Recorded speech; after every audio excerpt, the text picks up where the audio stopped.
واجب الاحترام معزز سامعین کرام، عنوان گفتگو حقوق مصطفیٰ اور ہماری ذمہ داریاں ہیں۔ اللہ تعالیٰ نے سب انسانوں کو ادائیگی حقوق کے لیے دنیا میں بھیجا ہے۔ واحد ذمہ داری حقوق کی ادائیگی ہے کہ جاؤ مختلف ذوات، مختلف شخصیات کے حقوق ادا کر کے میرے پاس واپس آؤ۔ اللہ کے حقوق ہیں، کلام اللہ کے حقوق ہیں، عباد اللہ کے حقوق ہیں، پھر عباد اللہ کے حقوق میں والدین کے حقوق ہیں، اولاد کے حقوق ہیں، زوجین کے حقوق ہیں، ہمسایوں کے حقوق ہیں۔ عباد اللہ کے حقوق میں سب سے مقدم انبیاء و رسول کے حقوق ہیں، اور انبیاء و رسول کے حقوق میں جناب نبی کریم صلی اللہ علیہ وسلم کے حقوق مقدم ہیں۔ سوال یہ ہے رسول اللہ صلی اللہ علیہ وسلم کے ہم پر کیا حقوق ہیں؟ حضور صلی اللہ علیہ وسلم کی ذات گرامی کے ہمارے اوپر بہت سارے حقوق ہیں، ان میں سے چند ایک کا تذکرہ کروں گا۔ آپ صلی اللہ علیہ وسلم کا سب سے پہلا حق ہے آپ پر ایمان لانا، آپ کی تصدیق کرنا۔ اللہ نے قرآن کریم میں فرمایا فَآمِنُوا بِاللَّهِ وَرَسُولِهِ النَّبِيِّ الْأُمِّ، اللہ پر ایمان لاؤ اور اس کے رسول پر جو نبی امی ہے۔ تو آپ کا پہلا حق آپ پر ایمان لانا، آپ کو سچا جان کر، سچا مان کر آپ کی تصدیق کرنا۔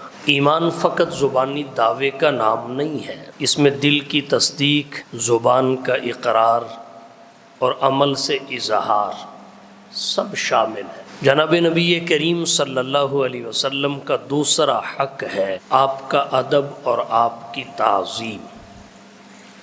اللہ نے قرآن کریم میں فرمایا اِنَّا أَرْسَلْنَاكَ شَاهِدًا وَمُبَشِّرًا وَنَذِيرًا، اے محبوب ہم نے آپ کو گواہ بنا کر بھیج، ایمان اور اعمال صالحہ پر رضائے الہی، جنت اور ہمیشہ کی کامیابی کی خوشخبری دینے والا بنا کر بھیجا۔ وَنَذِيرًا، کفر پر، شرک و بدعت پر، اعمال سیئہ پر، اللہ کی ناراضگی اور جہنم سے ڈرانے والا بنا کر بھیجا۔ لِتُؤْمِنُوا بِاللَّهِ وَرَسُولِهِ، تاکہ تم ایمان لاؤ اللہ پر اور اس کے رسول پر۔ وَتُعَزِّرُوهُ، اور تم رسول کی مدد اور نصرت کرو۔ وَتُوَقِّرُوهُ، اور اس کی تعظیم و توقیر کرو۔ آگے فرمایا وَتُسَبِّحُوهُ بُكْرَةً وَأَصِيلًا، صبح و شام اللہ کی تسبیح کرو۔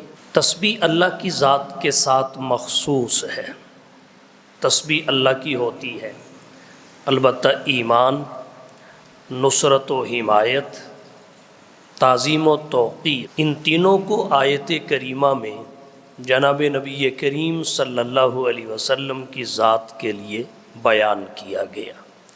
گویا آپ کے حقوق میں آپ پر ایمان لانا، آپ کے دین کی حمایت اور نصرت کرنا، آپ کی تعظیم و توقیر کرنا۔ تو آپ کا پہلا حق ہے آپ پر ایمان لانا، آپ کی دل سے تصدیق کرنا۔ دوسرا حق ہے آپ کا ادب اور آپ کی تعظیم کرنا، آپ کا نام ادب اور احترام سے لیا جائے۔ جب آپ کا نام نامی زبان پہ آئے یا اس کی گونج کانوں میں پڑے، درود کا ہدیہ پیش کیا جائے، آپ کے احکام اور سنتوں کا احترام کیا جائے، سنتوں کی بے ادبی سے بچا جائے، سنت کا مذاق نہ اڑایا جائے۔ جیسے ہمارے معاشرہ میں کچھ نادان داڑھی کا مذاق بناتے ہیں، ٹوپی اور پگڑی کا مذاق بناتے ہیں، اس سے ایمان کو خطرات لاحق ہو جاتے ہیں۔ حضور صلی اللہ علیہ وسلم کی تعظیم اور آپ کا ادب یہ آپ کا حق ہے۔ اللہ نے قرآن کریم میں فرمایا یا ایھا الذین آمنوا لا ترفعوا اصواتکم فوق صوت النبی، اے اہل ایمان نبی کی آواز سے اپنی آواز کو بلند نہ کیا کرو۔ حضور سرور عالم صلی اللہ علیہ وسلم آج دنیا میں موجود نہیں ہیں، اللہ کی بارگاہ میں پیش ہو چکے ہیں۔ حضور سرور عالم صلی اللہ علیہ وسلم کے روضہ اطہر پر ہمارے اکابر اونچی آواز سے کھانستے بھی نہیں تھے۔ ہمارے بزرگوں میں ایسے بھی گزرے ہیں جو وہاں قرآن کریم کی تلاوت کرتے تھے تو ورق بڑی نرمی کے ساتھ پلٹتے تھے، اس کی بھی کھنکھناہٹ کی آواز بلند نہیں ہونے دیتے تھے۔ یہ ہے حضور کی بارگاہ کا ادب۔ فرمایا لا تجہروا لہ بالقول کجہر بعضکم لبعض، جیسے آپس میں ایک دوسرے کو مخاطب کرتے ہو، بلاتے ہو، اس طرح میرے نبی کو مخاطب نہ کیا کرو، میرے نبی کو ایسے نہ بلایا کرو۔ ان تحبط اعمالکم وانتم لا تشعرون، کہیں تمہارے اعمال ضائع نہ ہو جائیں اور تمہیں خبر بھی نہ ہو۔ پتہ چلا نبی کی گستاخی، دربار رسالت کی بے ادبی ایسا گناہ ہے جس سے اعمال ضائع ہو جاتے ہیں۔ یہ وائرس ہے جو نیکیوں کو مٹا دیتا ہے۔ تو حضور سرور عالم صلی اللہ علیہ وسلم کا حق ہے کہ آپ کی تعظیم اور ادب کو لازم سمجھا جائے، آپ صلی اللہ علیہ وسلم کی تعظیم و توقیر کو حرز جان بنایا جائے۔ تیسرا حق آپ صلی اللہ علیہ وسلم کا ہے غالب محبت۔ حضور کے ساتھ فقط محبت ہی نہیں بلکہ غالب محبت کی جائے، تمام محبتیں اس کے سامنے ہیچ نظر آئیں، تمام محبتیں جس کے سامنے چھوٹی نظر آئیں، مغلوب نظر آئیں، اور حضور کی محبت تمام محبتوں پہ غالب نظر آئے۔ یہ آپ صلی اللہ علیہ وسلم کا حق ہے۔ فرمایا لا یؤمن احدکم حتی اکون احب الیہ من والدہ وولدہ والناس اجمعین، کہ تم میں کوئی ایک بندہ بھی ایمان کے اعتبار سے تب تک کامل و مکمل نہیں ہو سکتا جب تک میں اس کے نزدیک اس کے والدین سے، اس کی اولاد سے اور سب لوگوں سے زیادہ محبوب نہیں ہو جاتا۔ حضور صلی اللہ علیہ وسلم کی محبت ہی نہیں بلکہ آپ کی ذات گرامی سے غالب محبت، سب محبتوں سے بڑھ کر محبت، اور یہ وہ محبت ہے جس پر سب محبتیں آسانی سے قربان ہو جاتی ہیں، اور صحابہ کرام نے قربان کر کے دکھائی ہیں۔ ایسی محبت حضور سرور عالم صلی اللہ علیہ وسلم کا حق ہے۔ چوتھا حق جناب نبی کریم صلی اللہ علیہ وسلم کا ہمارے اوپر وہ ہے اطاعت اور اتباع۔ اطاعت اور اتباع نبی کا حق بھی ہے اور تقاضۂ محبت بھی۔ جب حضور سے سب سے بڑھ کر محبت کرنا نبی کا حق ہے تو پھر آپ کی اطاعت اور اتباع یہ اس حق کا تقاضا اور ڈیمانڈ ہے کہ حضور کی اطاعت اور اتباع کی جائے۔ قرآن کریم میں دونوں الفاظ استعمال ہوئے ہیں، اطاعت کا بھی اتباع کا بھی۔ فرمایا اطیعوا اللہ و اطیعوا الرسول، من یطع الرسول فقد اطاع اللہ، اللہ کی اطاعت کرو اور اللہ کے رسول کی اطاعت کرو۔ جس نے رسول کی اطاعت کر لی اس نے اللہ کی اطاعت کر لی۔ اتباع کا لفظ بھی استعمال ہوا ہے۔ فرمایا قل ان کنتم تحبون اللہ فاتبعونی یحببکم اللہ ویغفر لکم ذنوبکم واللہ غفور الرحیم۔ محبوب کہہ دیجئے ان کنتم تحبون اللہ، اگر تم اللہ کی محبت چاہتے ہو، فاتبعونی، تو میری اتباع کرو۔ اس کا نتیجہ کیا نکلے گا؟ یحببکم اللہ، اللہ تمہیں اپنا محبوب بنا لیں گے، تم سے محبت کرنے لگیں گے۔ اس کی دلیل اور نشانی کیا ہے؟ وَيَغْفِرْ لَكُمْ ذُنُوبَكُمْ، تمہارے گناہوں کو بخش دیں گے۔ اور اللہ بخشیں گے کیوں؟ واللہ غفور الرحیم، کیونکہ اللہ غفور ہیں، رحیم ہیں۔ تو دو قسم کے الفاظ آئے، نمبر ایک اطاعت، نمبر دو اتباع۔ سوال پیدا ہوتا ہے اطاعت اور اتباع میں فرق کیا ہے؟ اطاعت اور اتباع میں فرق یہ ہے، اطاعت کہتے ہیں حکم ماننے کو۔ اللہ نے فرمایا اطیعوا اللہ و اطیعوا الرسول، اللہ کا حکم مانو اور اللہ کے رسول کا حکم مانو، اور اصل اللہ کا حکم ہے۔ اطیعوا اللہ کے ساتھ و اطیعوا الرسول اس لیے ذکر کیا کہ رسول اللہ کے نمائندے ہیں، رسول کی بات اپنی طرف سے نہیں ہوتی، اللہ کی طرف سے ہوتی ہے۔ وما ينطق عن الهوى ان هو الا وحی یوحی، رسول اللہ کے نمائندے ہیں، ان کا حکم اللہ کا حکم ہے، ان کی بات ماننا اللہ کی بات ماننا ہے۔ اور اللہ نے قرآن کریم میں دوسرے مقام پر اسے واضح لفظوں میں ذکر فرما دیا، فرمایا من یطع الرسول فقد اطاع اللہ، جس نے رسول کی اطاعت کر لی اس نے اللہ کی اطاعت کر لی۔ رسول کی اطاعت اللہ کی اطاعت ہے، کیونکہ رسول اللہ کا منتخب ہوتا ہے، رسول معصوم ہوتا ہے، رسول کا علم حتمی اور یقینی ہوتا ہے، رسول اللہ کا نمائندہ ہوتا ہے، اس کی بات اللہ کی بات ہے، اس لیے جس نے رسول کی اطاعت کر لی اس نے اللہ کی اطاعت کر لی۔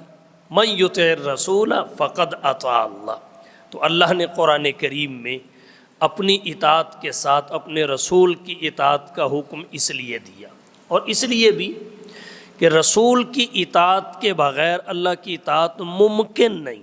آپ کہیں گے کیسے؟ اللہ نے قرآن کریم میں فرمایا اقیموا الصلاۃ، نماز قائم رکھو، وآتوا الزکوٰۃ، زکوٰۃ ادا کرتے رہو، واتموا الحج والعمرۃ للہ، حج اور عمرے کو مکمل کرو، کتب علیکم الصیام، تمہارے اوپر روزہ فرض کیا گیا، کتب علیکم القتال، تمہارے اوپر قتال اور جہاد فرض کیا گیا۔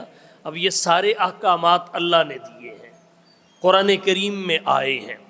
سوال یہ ہے ان پہ رسول کی وضاحت کے بغیر کوئی شخص عمل کرنا چاہے تو کیسے کر سکے گا؟ جب تک رسول کی وضاحت یعنی آپ کی سنت ساتھ شامل نہ ہو تب تک ان احکامات پہ عمل ممکن نہیں ہے۔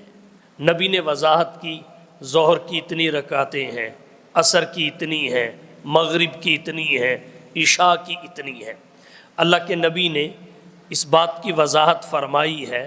تکبیر تحریمہ کہتے ہوئے ہاتھ اٹھانے کہاں تک ہیں، بعد تکبیر باندھنے کہاں پہ ہیں، قیام کا طریقہ کیا ہے، رکوع کا طریقہ کیا ہے، سجدوں کا طریقہ کیا ہے، رکوع اور سجدوں کی تسبیحات کیا ہیں، اگر واجب چھوٹ جائے تاخیر ہو جائے تو کیا کرنا چاہیے، سجدہ سہو کا طریقہ اور مسائل کیا ہیں، یہ ساری وضاحتیں اللہ کے نبی نے کی ہیں۔ اب ان کو ایک طرف کر کے کوئی شخص اقیم الصلاۃ پہ عمل کرنا چاہے تو نہیں کر سکتا۔ اسی طرح رسول کریم صلی اللہ علیہ وسلم نے فرمایا وآتوا الزکوٰۃ، زکوٰۃ ادا کرو۔ اب قرآن کریم میں حکم تو ہے کہ زکوٰۃ دو، مگر سال میں کتنی مرتبہ دینی ہے، کتنے مال پہ دینی ہے، کتنی مقدار میں دینی ہے، یہ وضاحت قرآن کریم میں نہیں ہے۔ کتنے سونے پہ زکوٰۃ آتی ہے، کتنی چاندی پہ آتی ہے، کتنی گائے ہوں تو کیا دینا پڑتا ہے، یہ ساری کی ساری تفصیلات قرآن کریم میں نہیں ہیں۔ حضور سرور عالم صلی اللہ علیہ وسلم نے خود ان کی وضاحت کی ہے، اس وضاحت کو ہی سنت کہتے ہیں، اس وضاحت کو ہی حدیث کہتے ہیں۔ اسی طرح آپ حج اور عمرے پہ آ جائیے، اللہ نے قرآن کریم میں فرمایا اتموا الحج والعمرۃ للہ، حج اور عمرے کو مکمل کرو۔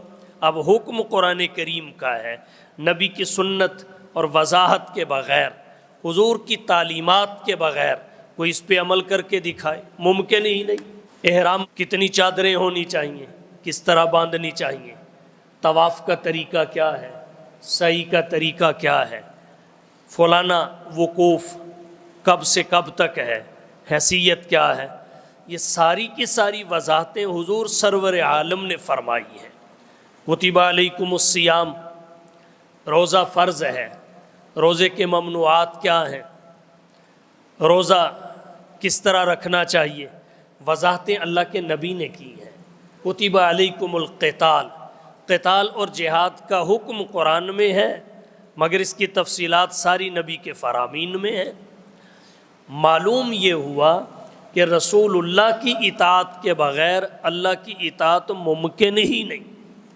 بعض لوگ کہہ دیتے ہیں قرآن کافی ہے، ہمیں حدیث کی کیا ضرورت ہے، کتاب الہی کافی ہے، ہمیں سنت کی کیا ضرورت ہے۔ اگرچہ درجے کے لحاظ سے کتاب اللہ پہلے ہے، سنت بعد میں ہے، مگر ایمان لانے کے لحاظ سے سنت پہلے ہے، کتاب بعد میں ہے، حدیث پہلے ہے، کتاب بعد میں ہے۔ اگر کوئی شخص قرآن کریم کی کسی آیت کے بارے میں دعویٰ کر دے کہ یہ قرآن کی آیت نہیں ہے، سب آیتیں قرآن کی مانے مگر ایک آیت کے بارے میں انکار کر دے کہ یہ آیت قرآن کی نہیں ہے، ہم کیسے منوائیں گے؟ ہمارے پاس اتھارٹی کیا ہوگی؟ نبی کی سنت، کہ بھئی جن کو آپ نے قرآن مانا ہے کس بنیاد پہ مانا ہے؟ ان کو بھی نبی کی حدیث کی وجہ سے، نبی کے فرمانے کی وجہ سے قرآن مانا، تو اس کے بارے میں بھی نبی نے فرمایا کہ یہ قرآن ہے، اور نبی کا فرمانا اسی کو سنت کہتے ہیں، نبی کا فرمانا اسی کو حدیث کہتے ہیں۔ تو اگر اس پہ ایمان ہوگا تو قرآن پہ ایمان ہوگا۔ ہمارے پاس براہ راست تو قرآن نہیں آیا، اللہ نے خود تو نہیں کہا یہ آیت قرآن کی ہے، یہ قرآن کی ہے، ہم نے تو اللہ کے نبی کی زبان سے سن کے مانا ہے۔ کسی نے بلا واسطہ سنا اور کسی نے بالواسطہ سنا، جیسے ہم ہیں۔ تو معلوم یہ ہوا کہ اللہ کی اطاعت رسول اللہ کی اطاعت کے بغیر ممکن نہیں ہے۔ اس لیے فرمایا اطیعوا اللہ و اطیعوا الرسول، اللہ کی اطاعت کرو اور اللہ کے رسول کی اطاعت کرو۔ پھر کہہ دیا اصل اطاعت اللہ کی ہی ہے، رسول اللہ کا نمائندہ ہے، وہ جو وضاحت کرے وہ اللہ کی طرف سے ہے، اس وضاحت کو لے کر ہی اللہ کا حکم پورا ہو سکتا ہے۔ اس لیے من یطع الرسول فقد اطاع اللہ، جس نے رسول کی اطاعت کر لی اس نے اللہ کی اطاعت کر لی۔ تو اطاعت کہتے ہیں حکم ماننے کو، نماز پڑھو حکم ہے، مان لیا، یہ ہے اطاعت۔ نماز، روزہ، حج، زکوٰۃ، جہاد، یہ احکامات ہیں، ان کو ماننا اطاعت کہلاتا ہے۔ اور اتباع کسے کہتے ہیں؟ اتباع کہتے ہیں حکم ماننا، ویسے ماننا جیسے نبی نے ماننے کا طریقہ بتایا، عمل کرنا نبی کے طریقے کے مطابق کرنا۔ تو عمل کرنا نبی کے طریقے کے مطابق کرنا، یہ ہے اتباع۔ نماز پڑھنا حکم ہے، اگر کوئی نماز پڑھے تو یہ اطاعت ہے، لیکن یہ اتباع تب بنے گا جب نبی کے طریقے کے مطابق پڑھے گا۔ آسان لفظوں میں آپ یوں بھی کہہ سکتے ہیں، اطاعت کہتے ہیں اللہ اور اس کے رسول کے حکم کو ماننا، عقائد سے متعلق ہو تب، عبادات سے متعلق ہو تب، معاملات سے متعلق ہو تب، حکم ماننا یہ اطاعت ہے۔ اور اپنی پوری زندگی کو سنت کے سانچے میں ڈھالنا یہ اتباع ہے۔ احکامات سے آگے بڑھ کے اپنی پوری زندگی کو سنت کے سانچے میں ڈھالنا یہ اتباع ہے۔ مطلب اتباع کا تعلق فقط حکم کے ساتھ ہی نہیں ہے، حکم سے آگے اپنی ترجیحات کو اللہ کے نبی صلی اللہ علیہ وسلم کی ترجیحات کے ساتھ ملانا، اپنی عادات کو نبی کی عادات کے ساتھ ملانا، اپنی پسند اور ناپسند کو نبی کی پسند اور ناپسند کے ساتھ ملانا، اپنے لباس کو نبی کے لباس کے موافق کرنا، یہ ہے اتباع۔ فرمایا قل ان کنتم تحبون اللہ فاتبعونی، کہیے اگر تم اللہ کی محبت چاہتے ہو تو میری اتباع کرو۔ اب یہاں فاطیعونی نہیں فرمایا، قل ان کنتم تحبون اللہ فاطیعونی نہیں، بلکہ فرمایا فاتبعونی۔ فاتبعونی کیوں فرمایا؟ کہ حکم بھی اللہ اور اس کے رسول کا، طریقہ بھی رسول، حکم بھی ماننا ہے نبی کے طریقے سے ماننا ہے۔ اب اذان نبی کا حکم ہے، اگر کوئی اپنے طریقے سے دینا شروع کر دے پیچھے ہاتھ باندھ کے، یہ اتباع نہیں ہے۔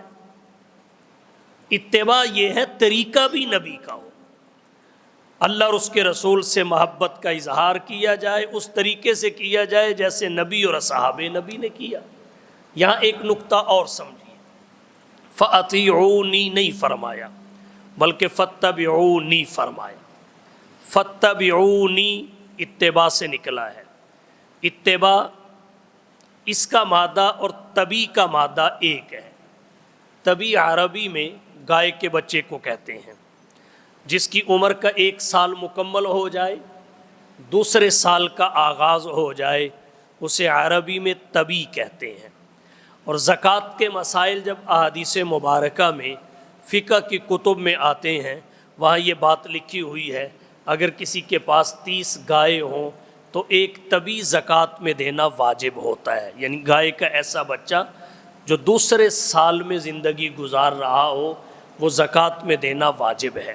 اس کو تبی کیوں کہتے ہیں؟ لسان العرب اور تاج العروس لغت کی کتابیں ہیں، ان میں اس کی وجہ تسمیہ لکھی ہوئی ہے کہ اس کو تبی کیوں کہتے ہیں۔ لغت کی کتابوں میں لکھا ہے سمیہ طبیعا، اسے تبی اس لیے کہتے ہیں لِأَنَّهُ يَتْبَعُ أُمَّهُ، کیونکہ یہ اپنی ماں کے پیچھے پیچھے چلتا ہے۔ سمیہ طبیعا، اس گائے کے دوسرے سال میں چلنے والے بچے کا نام تبی کیوں رکھا گیا؟ لِأَنَّهُ يَتْبَعُ أُمَّهُ، کیونکہ یہ اپنی ماں کے پیچھے پیچھے چلتا ہے۔ مطلب گرمی کا موسم ہے، ماں نے سائے کو چھوڑ دیا، دھوپ میں جا کے کھڑی ہو گئی، تو بغیر تردد کے یہ ماں کے ساتھ دھوپ میں جا کے کھڑا ہو جائے۔ سردی کا موسم ہے، ماں دھوپ میں کھڑی تھی، اچانک دھوپ سے چلی سائے میں جا کے کھڑی ہو گئی، تو یہ بھی اس کے پیچھے پیچھے بغیر کسی تردد کے سائے میں جا کے کھڑا ہو جائے گا، حالانکہ سردی میں زیادہ ضرورت دھوپ کی ہوتی ہے۔ تو لِأَنَّهُ يَتْبَعُ أُمَّهُ، اسے تبی اس لیے کہتے ہیں یہ ماں کے پیچھے پیچھے چلتا ہے، کوئی تردد نہیں کرتا۔ تبی اور اتباع کا مادہ ایک ہے، اسی سے فَاتَّبِعُونِی بنا، فَأَطِیعُونِی نہیں فرمایا بلکہ فَاتَّبِعُونِی فرمایا، تاکہ نبی کے عاشق کو اس بات کا لحاظ رہے کہ میں نے بغیر کسی تردد کے نبی کے نقش قدم پہ چلنا ہے، بغیر کسی تردد کے حضور کے پیچھے چلنا ہے۔ تو اطاعت حکم ماننے کو کہتے ہیں اور اتباع نبی کے طریقے کے مطابق ماننے کو کہتے ہیں۔ اطاعت فرائض و واجبات کی پابندی کرنا، اور اتباع پوری زندگی کو سنت کے سانچے میں ڈھالنا، اپنی پسند ناپسند ترجیحات تب کو نبی کی سنت اور مزاج کے تابع کر دینا، اسے اتباع کہتے ہیں۔ فرمایا قل ان کنتم تحبون اللہ فاتبعونی، اور اس کا نتیجہ کیا نکلے گا؟ یحببکم اللہ، اللہ تمہیں اپنا محبوب بنا کے لوٹائیں گے، اور پھر نشانی کیا ہوگی؟ یغفر لکم ذنوبکم، تمہارے گناہوں کو بخش دیں گے۔ اللہ گناہوں کو کیوں بخشتے ہیں؟ واللہ غفور الرحیم، اس لیے کہ اللہ ہی مغفرت کرنے والے ہیں، مہربان ہیں۔ تو اللہ کے نبی صلی اللہ علیہ وسلم کے حقوق میں پہلا حق ہے ایمان اور تصدیق، دوسرا حق ہے ادب اور تعظیم، تیسرا حق ہے آپ کے ساتھ غالب محبت کرنا، اور چوتھا حق ہے آپ کی اطاعت اور اتباع کرنا۔ حضور سرور عالم صلی اللہ علیہ وسلم کا ہمارے اوپر پانچواں حق کیا ہے؟ پانچواں حق ہے درود و سلام۔ جناب نبی کریم صلی اللہ علیہ وسلم کے لیے امتی بہترین تحفہ جو بھیجتا ہے وہ درود کا تحفہ ہے۔ حضور کو یہ ہمارے دنیاوی تحفے نہیں چاہیے، آپ صلی اللہ علیہ وسلم کے لیے بہترین تحفہ درود کا تحفہ ہے۔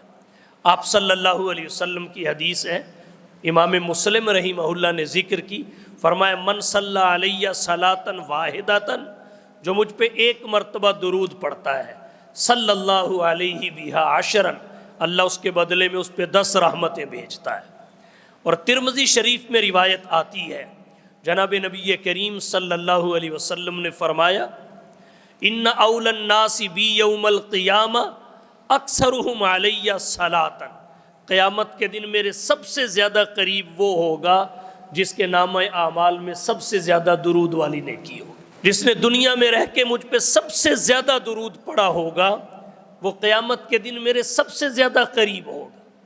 اور ترمذی کی ہی ایک اور حدیث ہے، حضور سرور کونین صلی اللہ علیہ وسلم نے فرمایا، البخیل من ذکرت عندہ فلم یصلی علیہ، بخیل دراصل وہ ہے جس کے سامنے میرا نام لیا جائے مجھ پہ درود نہ پڑے۔ درود وہ عمل ہے جس کا آغاز اللہ سے ہوا ہے، ان اللہ، پھر فرشتوں پہ آیا، وملائکتہ یصلون علی النبی، پھر اہل ایمان کو حکم ہوا، یا ایھا الذین آمنوا صلوا علیہ وسلموا تسلیما۔ تو یہ آپ صلی اللہ علیہ وسلم کا حق ہے، نبی کی محبت کا، نبی کے ادب کا، نبی کی وفاداری کا عملی اظہار ہے۔ حضور سرور عالم صلی اللہ علیہ وسلم کی ذات گرامی پر درود پڑھ کے آپ کو درود کا ہدیہ پیش کرتے رہنا چاہیے۔ کم از کم ایک تسبیح ہر مسلمان کو روزانہ درود شریف کی ضرور پڑھنی چاہیے۔ ہمارے بزرگ اور اکابر کہتے ہیں روزانہ ایک تسبیح استغفار کی کرنی چاہیے، ایک درود شریف کی کرنی چاہیے، ایک تیسرے کلمے کی کرنی چاہیے۔ یہ کم از کم مقدار ہے، کم از کم، زیادہ سے زیادہ جتنی اللہ آپ کو توفیق دے دے۔ استغفار کی بڑی برکتیں ہیں، درود شریف کی بہت برکتیں ہیں، اور تیسرا کلمہ انتہائی جامع کلمہ ہے جس میں تکبیر بھی ہے، تحلیل بھی ہے، تسبیح بھی ہے۔ تو ایک ایک تسبیح ان تینوں کی اپنے معمولات زندگی میں شامل کرنی چاہیے۔ تو حضور سرور عالم صلی اللہ علیہ وسلم کا حق ہے کہ آپ پر درود بھیجا جائے، آپ کو درود کا ہدیہ پیش کیا جائے۔ حقوق نبوت میں ایک حق آپ کے دوستوں سے دوستی اور آپ کے دشمنوں سے بیزاری بھی ہے۔ آپ کے دوستوں سے دوستی رکھی جائے اور آپ کے دشمنوں سے بیزاری۔ جناب نبی کریم صلی اللہ علیہ وسلم کی نسبت کی قدر کی جائے، اور اہل ایمان نبی کی نسبتوں کے قدردان ہیں۔ نبی کی نسبت کی وجہ سے مکہ کو مکرمہ کہتے ہیں، نبی کی نسبت کی وجہ سے مدینہ کو منورہ کہتے ہیں، نبی کی نسبت کی وجہ سے مدینہ کی مٹی کو خاک شفا کہتے ہیں، نبی کی نسبت کی وجہ سے کدو کے ساتھ شرافت کا سیگا لگا کر اسے کدو شریف کہتے ہیں۔ حضرت مولا علی قاری حنفی رحمہ اللہ نے مرقات المفاتی شرح مشکات المصابی میں لکھا ہے، قاضی القضات حضرت امام ابو یوسف رحمہ اللہ کے سامنے کسی نے کدو کو ناپسند کیا، انہوں نے تلوار سونت لی، فرمایا جدد الایمان وإلا لأقتلنک، جلدی سے اپنے ایمان کی تجدید کرو وگرنہ میں آپ کی گردن کو بدن سے الگ کر دوں گا۔ تجھے پتہ نہیں تو نے نبی کی پسند کو ناپسند کیا ہے، تو نے نبی کی پسند کو ناپسند کیا ہے۔ اہل ایمان نبی کی نسبتوں کے قدردان ہیں۔ تو اللہ کے نبی کے حقوق میں ایک حق نبی کے دوستوں سے دوستی اور نبی کے دشمنوں سے بیزاری بھی ہے۔ نبی کے محبوبوں سے محبت کرنا یہ نبی کا حق ہے۔ اللہ کے نبی صلی اللہ علیہ وسلم نے صحابہ اور اہل بیت دونوں طبقوں کو اپنا محبوب قرار دیا ہے۔ صحابہ کے لیے فرمایا فمن احبہم فبحبی احبہم، جس نے صحابہ سے محبت کی میری محبت کی وجہ سے کی، اسے اصل میں مجھ سے محبت ہے اور مجھے ان سے محبت ہے۔ دین میرا ہے، یہ اس کے مخاطب ہے، محافظ ہے، ناقل ہے، کونے کونے تک پہنچانے والے ہیں۔ ان کا تعلق مجھ سے ہے، تو جس کا مجھ سے ہے اسے مجھ سے محبت ہوگی تو میروں سے بھی محبت ہوگی۔ اور اہل بیت کے لیے فرمایا احبو اہل بیتی لحبی، میرے اہل بیت سے محبت کرو، وہ بھی میری محبت کی وجہ سے۔ یہ اللہ کے نبی کا حق ہے کہ نبی کے محبوبوں سے محبت کی جائے، نبی کے دوستوں سے دوستی کی جائے اور نبی کے دشمنوں سے بیزاری اختیار کی جائے۔ اور آپ کے حقوق میں ایک حق آپ کے مقامات کو تسلیم کرنا اور آپ کے مقامات کا تحفظ کرنا بھی ہے۔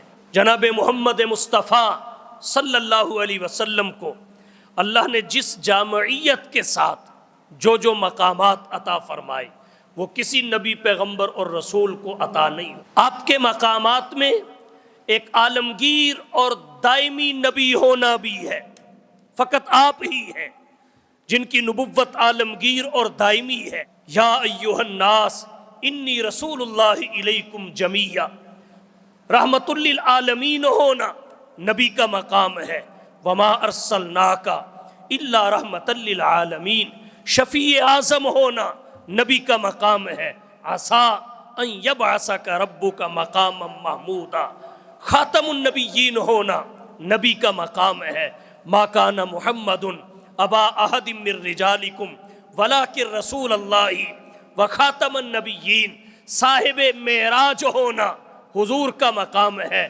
بیداری کے عالم میں جسم اور روح کے مجموعہ کے ساتھ فرش سے عرش پر فقط آپ کی ذات گرامی پہنچی ہے۔ سبحان الذی اسریٰ بعبدہ لیلا من المسجد الحرام الی المسجد الاقصی الذی بارکنا حولہ لنریہ من آیاتنا انہ هو السمیع البصیر۔ اور کہتا ہوں صاحب لواء الحمد ہونا حضور کا مقام ہے کہ محشر میں انبیاء بھی آپ کے پرچم تلے ہوں گے، آپ کے جھنڈے تلے ہوں گے۔ صاحب حوض کوثر ہونا مصطفیٰ کا مقام ہے کہ آپ حوض کوثر سے اپنے پیاسے امتیوں کو سیراب کریں گے۔ صاحب خلق عظیم ہونا مصطفیٰ کا مقام ہے، وَإِنَّكَ لَعَلَىٰ خُلُقٍ عظیم، خلق عظیم اخلاق کا وہ بلند درجہ ہے جو تمام اخلاق کی قسموں کا جامع ہے۔ اس میں خلق حسن بھی ہے، اس میں خلق کریم بھی ہے جو باقی انبیاء کو ملا ہے، اور سب سے اونچا درجہ خلق عظیم ہے، وہ فقط محمد مصطفیٰ احمد مجتبیٰ حبیب کبریاء فخر الانبیاء سید الورا شمس الضحیٰ بدر الدجا رہبر و رہنما لا یمکن الثنا مکین گنبد خضرا بلغ العلا کشف الدجا راحت العاشقین شفیع المذنبین خاتم النبیین رحمت للعالمین کو ملا ہے۔ اور کہتا ہوں سید ولد آدم ہونا یہ آپ کا مقام ہے، فرمایا انا سید ولد آدم یوم القیامہ ولا فخرا، قیامت کے دن میں اولاد آدم کا سردار بنا کے سامنے لایا جاؤں گا اور مجھے اس پہ کوئی فخر نہیں ہے۔ ولا فخرا، حضور صابر ہیں، آپ شاکر ہیں، آپ نے اپنی امت کو بھی اسی کی تعلیم دی ہے۔ یہ آپ کے مقامات ہیں، ان مقامات نبوت کو تسلیم کرنا اور ان کا تحفظ کرنا یہ مصطفیٰ کا حق ہے۔ اور آپ کے مقامات میں ایک اہم مقام ختم نبوت ہے۔ آپ کی نبوت دائمی اور عالمگیر ہے۔ باقی نبی ہیں، آپ نبیوں کے نبی ہیں، باقی رسول ہیں، آپ رسولوں کے رسول ہیں، باقی پیغمبر ہیں، آپ پیغمبروں کے پیغمبر ہیں۔ باقیوں کی نبوت محدود ہے، آپ کی نبوت غیر محدود ہے۔ باقیوں کی امت ہے، آپ کی خیر الامت ہے۔ مرسلین کے پاس کتاب اللہ ہے، آپ کے پاس کلام اللہ ہے۔ ان کا کلمہ امتوں نے پڑھا ہے، آپ کا نبوتوں نے پڑھا ہے۔ انہوں نے امامت امتوں کی کروائی ہے، آپ نے امامت نبوتوں کی کروائی ہے۔ ان کے پاس فقط شفاعت کا اعزاز ہے، مصطفیٰ کے پاس شفاعت کبریٰ و عظمیٰ کا تاج ہے۔ باقیوں کا معراج امتحان کی صورت میں ہوا ہے، آپ کا معراج انعام کی صورت میں ہوا ہے۔ باقیوں کا معراج فرش زمین پہ ہوا ہے، آقا کا معراج بھی عرش بری پہ ہوا ہے۔ تو آپ کی نبوت عالمگیر اور دائمی ہے، باقیوں کے پاس فقط نبوت ہے، آپ کے پاس ختم نبوت ہے۔ باقی نبی ہیں، آپ آخری نبی ہیں۔ ہر نبی کے بعد نبی آتا رہا، رسول کے بعد رسول آتا رہا، پیغمبر کے بعد پیغمبر آتا رہا۔ مصطفیٰ کے بعد قیامت آئے گی، نبی کوئی پیدا نہ ہوگا، قیامت برپا ہوگی، منصب نبوت پہ کوئی بھی فائز نہ ہو سکے گا۔ تو آج کے دور میں اللہ کے نبی کا بڑا حق یہ ہے کہ آپ کے مقامات کو تسلیم کیا جائے، تحفظ کیا جائے، اور سب سے اہم ذمہ داری امت مسلمہ پر حضور کی ختم نبوت کے تحفظ کی ہے۔ امت مسلمہ کا متفقہ عقیدہ ہے حضور بغیر کسی تعویل اور تخصیص کے اللہ کے آخری نبی ہے۔ اللہ پہ الوہیت کا دروازہ بند ہے، رسول اللہ پہ نبوت کا دروازہ بند ہے۔ اللہ کے بعد الہ کوئی نہیں، محمد الرسول اللہ کے بعد نبی اور مصطفیٰ کوئی نہیں۔ اس لیے حضور سرور عالم صلی اللہ علیہ وسلم کی نبوت پر ہی ایمان کافی نہیں، آپ کی ختم نبوت پہ بھی ایمان ضروری ہے۔ یہ آپ کا حق ہے، اور آپ کے حقوق میں ایک حق وہ ہے آپ کے ذکر کو زندہ رکھنا، بلند رکھنا، یہ حضور سرور کونین صلی اللہ علیہ وسلم کا آپ کی امت پہ حق ہے۔ قرآن کی تلاوت سے نبی کا ذکر زندہ بھی رہتا ہے، بلند بھی ہوتا ہے۔ نبی کی احادیث کو پڑھنے اور یاد کرنے سے نبی کا ذکر زندہ بھی رہتا ہے، نبی کا ذکر بلند بھی ہوتا ہے۔ نبی کی سنتوں کے مذاکرہ سے نبی کا ذکر زندہ بھی رہتا ہے، نبی کا ذکر بلند بھی ہوتا ہے۔ نبی کی تعلیمات پر عمل کرنے سے نبی کا ذکر زندہ بھی رہتا ہے، بلند بھی ہوتا ہے۔ تو یہ آپ کے حقوق ہیں جن کا میں نے ذکر کیا، دوہرا دیتا ہوں تاکہ سب ذہن نشین کر لیں۔ نبی کا پہلا حق انسانیت پہ کیا ہے؟ حضور کا پہلا حق آپ پہ ایمان لانا، آپ کی تصدیق کرنا ہے۔ آمینو باللہ ورسولہ النبی الامی۔ آپ کا دوسرا حق آپ کی تعظیم اور ادب ہے۔ انا ارسلناک شاہدا ومبشرا ونذیرا لتؤمنوا باللہ ورسولہ وتعزروہ وتوقروہ وتسبحوہ بکرۃ واصیلا۔ حضور کا تیسرا حق آپ کے ساتھ غالب محبت ہے۔ النبی اولا بالمؤمنین من انفسہم، اور فرمان رسول ہے لا یؤمن احدکم حتی اکون احب الیہ من والدہ وولدہ والناس اجمعین۔ نبی کا چوتھا حق اطاعت اور اتباع ہے۔ من یطع الرسول فقد اطاع اللہ، قل ان کنتم تحبون اللہ فاتبعونی۔ نبی کا پانچواں حق حضور کی ذات گرامی پر درود پڑھنا ہے۔ نبی کا چھٹا حق آپ کے دوستوں سے دوستی رکھنا، آپ کے دشمنوں سے دشمنی رکھنا، بیزاری اختیار کرنا ہے۔ نبی کا ساتواں حق نبی کے مقامات کو تسلیم کرنا اور ان کی حفاظت کرنا ہے۔ اور نبی کا آٹھواں حق آپ کے ذکر کو زندہ رکھنا اور آپ کے ذکر کو بلند کرنا ہے۔ گر کرنی ہے جہانگیری محمد کی غلامی کر، گر کرنی ہے جہانگیری محمد کی غلامی کر۔ عرب کا تاج سر پر رکھ خدا بندے عجم ہو جا، محمد کی غلامی کر تو بھی سیکھ جائے گا جہاں بینی جہاں گیری، جہاں بانی جہاں داری۔